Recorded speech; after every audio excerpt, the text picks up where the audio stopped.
Thank you, Jake. Taking a look at today's top stories. In New York, pro-Palestinian protesters were arrested while demonstrating at New York University Monday night.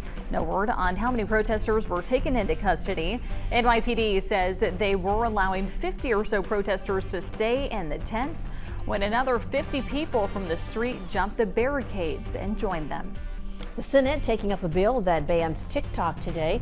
A TikTok executive vowing legal action if the U.S. bans the social media platform as expected. The bill would give its Chinese parent company ByteDance 270 days to sell the app. Otherwise, it would keep TikTok out of U.S. app stores. The Senate expected to pass legislation as early as tomorrow. And the city of Baltimore has officially filed a lawsuit against the owners and managers of the Dali container ship, alleging negligence in allowing the ship to leave port before fixing the known power problem. The claim looks to have several costs covered, including replacing the bridge.